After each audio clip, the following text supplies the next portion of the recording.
नमस्कार दोस्तों आज के इस वीडियो में मैं आपको बताने वाला हूं घर में प्लास्टर करते वक्त आपको किन बातों का खास ध्यान रखना है जिससे कि फ्यूचर में चल के आपका प्लास्टर ना तो गिरे और ना उसमें क्रैक्स आए। तो वीडियो का अंत तक ज़रूर देखिएगा, वीडियो काफ़ी नॉलेजेबल होने वाला है। तो देखिए, सबसे पहले आपको क्या करना है दोस्तों, जिस एरिया में आपको प्लास्टर करना उस पर आपको इस तरह से बूंदे लगा लेने हैं। इनको बोला जाता है बूंदा। अब इसमें देखिए, लेंथ में भी और हाइट में भी एक बूंदे से दूसरे बूंदे के बीच की दूरी होगी 5 फीट। क्योंकि जो प्लास्टर करते हैं मिस्त्री, जो एल्यूमिनियम का फंटी जिससे वो प्लास्टर को रगड़ते हैं, उसका हाइट होता है मैक्सिमम 6 फीट, जो स्टैंडर्ड साइज चलता है। तो एक बूंदे से दूसरे बूंदे पर दोस्तों फंटी टच होना चाहिए। और ये बूंदे कैसे लगाए जाते हैं दोस्तों, ये बूंदे लगाए जाते हैं साहुल करके, यानी कि साहुल करके ये बूंदे लगा लिए जाते हैं। इससे क्या होता है कि आइडिया रहता है कि कहाँ पे कितना माल आ रहा है। प्लास्टर दीवार तो उबड़ खाबड़ होगी, ऊपर नीचे होगी, लेकिन प्लास्टर करते वक्त दोस्तों आपको उसको साहुल में करना है। तो आपको इस तरह से बूंदे लगा करके प्लास्टर करना बहुत ज़रूरी है। बूंदे लगाकर प्लास्टर करने से दोस्तों क्या है कि आपकी जो दीवार है बिल्कुल सीधा हो जाएगी, साहुल में हो जाएगी। उसके बाद देखिए, बूंदे लगाने के बाद आपको क्या करना है, जहाँ जहाँ आपके कॉलम है, बीम है, उनके साथ जहाँ भी आपकी दीवार टच है उस पे आपको इस तरह से फाइबर मैश का इस्तेमाल करना है। इसकी जगह दोस्तों कई जगह पे जो लोहे वाला मुर्गा जाली आता है उसका इस्तेमाल किया जाता है। पुराने टाइम में दोस्तों लोहे वाली का ही किया जाता था, लेकिन मैं आपको रेकमेंड करूँगा आप इस तरह की प्लास्टिक वाली जो जाली आती है उसका इस्तेमाल करें। इसका कारण दोस्तों ये है, लोहे वाली जो मुर्गा जाली आती थी वो कुछ समय के बाद उसके तार दोस्तों जंग लग जाते थे अंदर ही अंदर, और फिर क्रैक आने स्टार्ट हो जाते थे। लेकिन फाइबर मैश में दोस्तों किसी तरह का जंग नहीं लगेगा, और इसके जो गैप हैं वो भी छोटे छोटे होते हैं। तो इसमें मसाला प्रॉपर तरीके से पकड़ के रखेगा। उस इससे होगा क्या, आपके कॉलम, दीवार, आपके बीम और दीवार के बीच में आने वाले क्रैक से आपको हमेशा के लिए छुटकारा मिल जाएगा। तो अब देखिए दोस्तों, यहाँ पे जो हमारे मिस्त्री प्लास्टर कर रहे हैं इसमें इन्होंने एक छोटा सा गलती कर दिया। ये जो फाइबर मैश है, आपको जब आप प्लास्टर कर रहे हैं ना उस टाइम नहीं लगाना है, उसको आपको कम से कम एक दिन पहले लगाना है। और प्योर सीमेंट से दोस्तों इसकी पुताई करनी है। लेकिन यहाँ पे देखिए, मिस्त्री हमारे लगे हुए थे, हमने आकर इसकी ये गलती पकड़ लिया। तो अब क्या करेगा, ये इमीडिएट इसको लगाएगा जबकि ये प्लास्टर कर रहा है। तो ये तरीका गलत है, आपको ऐसे नहीं कराना है। यहाँ पे हमारे मिस्त्री लापरवाही कर रहे हैं। अभी हमारे पास कोई ऑप्शन नहीं है, तो हम इसको अभी कर रहे हैं जब हम प्लास्टर कर रहे हैं। लेकिन आपको क्या करना है, जैसे आपको अगर कल प्लस्तर करना है तो आज दोस्तों आपको जितने भी जॉइंट्स हैं दीवार और कॉलम के बीच, दीवार और बीम के बीच, उस पर इस तरह से दोस्तों कम से कम 4-4 इंची दोनों सरफेस पे चढ़ाना है। यानी कि 4 इंची कॉलम पे, 4 इंची दीवार पे। और इसको आप प्योर सीमेंट से इसकी पेस्टिंग करके छोड़ दें। अगले दिन दोस्तों आकर के आप इसकी तराई करें। तराई करने के बाद दीवार पे आप सीमेंट का घोला मारें। उसके बाद दोस्तों इस पर प्लास्टर स्टार्ट करें। ये है सही तरीका फाइबर मैश लगाने का। तो यहाँ पे क्योंकि दोस्तों देखिए, हमारे मिस्त्री गलती कर चुके हैं और हमने आकर इनको पकड़ लिया, तो हमारे पास अभी कुछ ऑप्शन नहीं है। अभी हमें इमीडिएट लगवाना पड़ेगा साथ के साथ में। लेकिन ये तरीका सही नहीं है, इस चीज़ का आपको ध्यान रखना है। तो अब हम इसको पहले लगा लेते हैं। अब लगाने का आपको मैं तरीका दिखा देता हूँ दोस्तों कि इसको आपको किस तरह से लगाना है।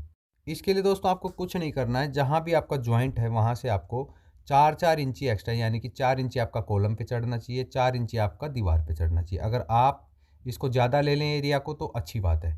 उसको इस तरह से जाली को रख के आप सीमेंट का पेस्ट इस तरह से पूरी जाली पे दोस्तों पुताई कर देंगे। और आपको याद रखना है, ये काम आपको प्लास्टर से एक दिन पहले करना है। जिस दिन आप प्लास्टर कर रहे हैं उस दिन ये काम आपको नहीं करना है, अगर आपको अच्छे रिजल्ट चाहिए। तो इस तरह से पूरा का पूरा जाली देखिए, ऊपर से लेकर नीचे तक, अगर कॉलम है और अगर बीम है तो लेफ़्ट से लेकर राइट तक, आपको कहीं भी दोस्तों 1 इंची भी जगह नहीं छोड़नी है। और पूरा का पूरा सीमेंट का पेस्ट इस तरह से, जैसे आप अपनी स्क्रीन पे देख रहे हैं, इसको फिट कर देना है, लगा देना है। अब ये जाली लग गई है। अब इससे देखिए फ़ायदा क्या होगा, लाइफ टाइम आपका जो, देखिए कई जगह पे आप क्या देखते हैं, दीवार और कॉलम के बीच में हमेशा क्रैक रहता है बाल भर। आप पेंटिंग कर देंगे, सब कुछ कर लेंगे, उसके बाद भी वो क्रैक आपका आ जाएगा। तो उस क्रैक से बचने के लिए आपको हमेशा फाइबर मैश का इस्तेमाल करना है। जहाँ भी कंक्रीट का कोई आपका पिलर है, कंक्रीट का कोई भी चीज़ है, उसके साथ अगर आप ब्रिक का चिनाई करने हैं तो उसमें आपको फाइबर मैश लगाना ज़रूरी है। अब दोस्तों देखिए, अगला ज़रूरी काम आपको क्या करना है। अब मैं आपको थोड़ा सा नज़दीक से दिखाता हूँ कि हमारा जो मिस्त्री है अभी क्या स्टेप फॉलो कर रहा है। अब देखिए, हमने इस पे जगह जगह बूंदे लगाए थे, हाइट में भी 5-5 फीट डिस्टेंस पे और लेंथ में भी।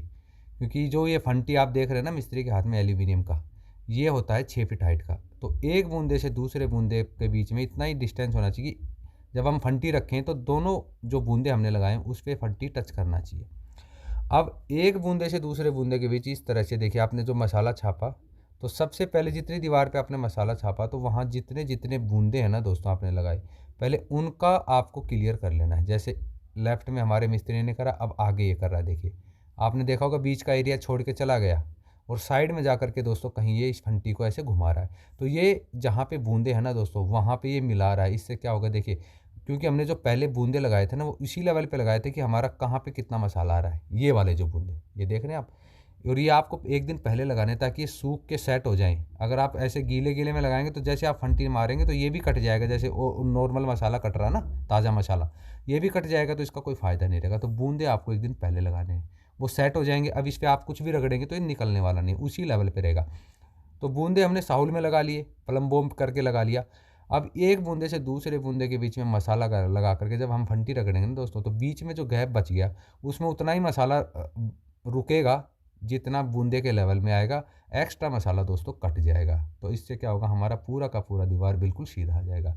अब देखिए, इसने पहले खड़े खड़े में किया था, ऐसे हाइट में दोनों तरफ इसने ट्रैक बना लिए, फंटी एक बूंदे से दूसरे बूंदे पे टच कर दी। अब देखिए लेटे में भी जब ये फंटी को लगा रहा है, तो अब लेटे में भी वही बूंदे हमारे काम आ रहे हैं। नीचे वाले दोनों बूंदे एक दूसरे से टच होंगे, ऊपर वाले बूंदे दूसरे एक दूसरे से टच होंगे। यानी कि आप फंटी को दोस्तों, आपके बूंदे इतने डिस्टेंस पे लगने चाहिए। फंटी अगर एक बूंदे से दूसरे बूंदे कहीं भी आप घुमाएंगे तो दो बूंदे हमेशा टच होने चाहिए, तभी दोनों के बीच का एरिया आपका प्लास्टर बराबर आएगा। तो अभी इससे पहले आपने देखा हाइट में खड़े में इन्होंने फंटी घुमाया। अब उसी से देखिए, क्योंकि दोनों तरफ ट्रैक बन गया है, पूरा अच्छे से ट्रैक बन गया एक बूंदे से दूसरे के बीच। अब उस ट्रैक पे मिला करके दोस्तों जब ये इस फंटी को इस तरह से चलाएंगे तो इसके बीच का जो 5.5 फीट का एरिया है वो एक साथ में पूरा लेवल हो जाएगा। अब उस ट्रैक से मिला करके जब ये मिस्त्री इस तरह से फंटी को चलाएगा तो बीच का एरिया एक बिल्कुल प्लेन होता हुआ चला जाएगा। एक्स्ट्रा मसाला इस तरह से फंटी से कटता हुआ चला जाएगा, क्योंकि अब मिस्त्री के पास एक गेज आ गया है, एक ठिया आ गया है, एक उसके पास दोस्तों एक एक इस तरह से टूल बन गया है दीवार पे, जिसकी मदद से उसको पता चल गया कि किस एरिया में कितना मसाला अब रुकने वाला है। अब उसके साथ मिला करके जैसे जैसे दोस्तों ये फंटी को खींचेगा, एक्स्ट्रा मसाला अपनी जगह से कटता हुआ चला जाएगा, और जो बूंदों के लेवल तक का था वो उसके हमारी जो दीवार है उस पर रुक जाएगा। क्योंकि ये फंटी जो है दोस्तों ये बिल्कुल हमारा सीधा होती है। तो इस तरह से ये एरिया हमारा पूरा सीधा हो गया और साहुल में हो गया, क्योंकि हमने जो बूंदे साहुल में लगाए थे उसी लेवल पे दोस्तों हमारा ये प्लास्टर हो रहा है। उसी को दोस्तों ये इस तरह से फंटी से फिनिश कर रहा है। तो ये एरिया हमारा बिल्कुल सूता में और बिल्कुल साहुल में हो गया है, बिल्कुल सीधा। तो ये इस तरह से आपको स्टेप फॉलो करवा के प्लास्टर कराना है। मसाले का मिक्सिंग भी दोस्तों आपको ठीक रखना है। 3-1 का रखें या 4-1 का रखें। जो नॉर्मल चलता है वो 4-1 का रखता है, 4 रेत होगा और 1 आपका सीमेंट होगा। इस तरह से आपको रेशो रखना है। प्लास्टर के बाद दोस्तों आपको प्लास्टर पे कम से कम 5 से 6 दिन अच्छे से तराई भी करनी है। प्लास्टर ख़त्म होने के बाद, जैसे आज प्लास्टर ख़त्म हो गया उसके नेक्स्ट डे से आपको 5 से 6 दिन तक दोस्तों इसमें अच्छे से तराई करनी है, तभी आपका प्लास्टर अच्छे से पकड़ पाएगा, वरना तो वो कुछ दिनों के बाद में गिरना स्टार्ट हो जाएगा। उसके बाद दोस्तों जहाँ जहाँ आप प्लास्टर करेंगे वहाँ पे आपको देखिए क्या करना है। जैसे आज आपको प्लास्टर करना है तो आप दीवार को अच्छी तरह से भिगोएं, थोड़ा पानी का तराई ना करें, इतना पानी उस पर डालें दोस्तों कि पानी जो ईंटें पीती हैं वो पीना बंद कर लें, पूरा अच्छी तरीके से पी के सेट हो जाए। यानी कि आपको बहुत टाइम तक उसकी अच्छे से तराई करनी है दीवारों की। सूखी दीवारों पे आप प्लास्टर ना करें, अगर सूखी दीवारों पे प्लास्टर करेंगे तो आपका प्लास्टर गिरना स्टार्ट हो जाएगा कुछ समय के बाद में। अब देखिए दोस्तों, इन्होंने मोटा मोटा जो एरिया फंटी से हो सकता था वो कर लिया। अब क्योंकि जो फंटी से क्या है कि फिनिशिंग अच्छे से नहीं आएगा, अब जो एरिया में कहीं कहीं पैचेज रह गए हैं, गड्ढे रह गए, उनको अब मिस्त्री क्या करेगा, अपनी करनी की मदद से थोड़ा थोड़ा मसाला छापेगा, उसके बाद फिर से इस तरह से फंटी लगाएगा, और ऐसे में जो मेजर एरिया है वो कवर हो जाएगा और तकरीबन तकरीबन 90% तक हमारा दीवार का फिनिशिंग कंप्लीट हो जाएगा। उसके बाद जो थोड़ा थोड़ा रहता है उसको, जो छोटा गुटका आता है, लकड़ी का टूल बना के रखते हैं प्लेन, वो जहाँ जहाँ गड्ढा रहेगा वहाँ वहाँ थोड़ा थोड़ा मसाला मारेगा और उसको प्लेन करते हुए चल लेगा। इसमें आपको एक बात ये भी ध्यान रखना, जब आप तराई कर देंगे दोस्तों, तराई के बाद मसाला छापने से पहले, जैसे ये मसाला जब दीवार पे छापा हुआ आप देख रहे हैं जिस पे मिस्त्री फंटी चला रहा है, उससे पहले आपको सीमेंट को पानी में मिक्स करना है, उसका घोल बना लेना है एक पेंट की तरह। जिस तरह पेंट जितना गाढ़ा होता है उतना आपको पेस्ट बना करके जितने एरिया में आपको प्लास्टर करना है उतने एरिया में आपको पहले उस घोल को पूरी दीवार पे मारना है। बिना घोल मारे अगर आप प्लास्टर करेंगे तो आपका प्लास्टर दीवार के साथ अच्छे से नहीं पकड़ेगा और वो कुछ ही दिनों में दोस्तों पूरा का पूरा प्लास्टर आपका गिर जाएगा। तो घोल मार कर ही आप प्लास्टर करें। अब ये देखिए, हमारे मिस्त्री ने पहले फंटी से लगाया, फंटी से जितना आ सकता था, जितना उन्होंने 90% तक फिनिशिंग आ गया, उसके बाद जो माइनर सा रह जाता है उसको इस तरह से दोस्तों जो लकड़ी का गुटका है उसको लगा लगा करके किया जाता है। उससे पूरा का पूरा चिकना सरफेस हमारा हो जाता है तैयार। छज्जे वगैरह पे दोस्तों इस तरह से फंटी लगा करके धार कोर बना दिए जाते हैं ताकि देखने में बिल्कुल सीधा और अच्छा लगे। उसको भी छज्जे पे भी दोस्तों बूंदे लगाए जाते हैं, सूता में लगा करके, सूता धागा बांध करके बूंदे लगाए जाते हैं ताकि हमारा जो छज्जा है वो बिल्कुल सीधा नज़र आए और प्लास्टर मोटा पतला ना नज़र आए टक्कर पे। तो सारे के सारे पहले बूंदे लगाए जाते हैं एक साइज में, वाटर लेवल में, सूता में, ताकि साइज बिल्कुल परफेक्ट दिखे और हमारी दीवार जो है इस तरह से ना दिखेगी ऊपर से झुकी हुई है नीचे से दबी हुई है। अगर आप साहुल में नहीं कराएंगे तो आपका प्लास्टर उल्टा सीधा हो जाएगा, देखने में ख़राब लगेगा।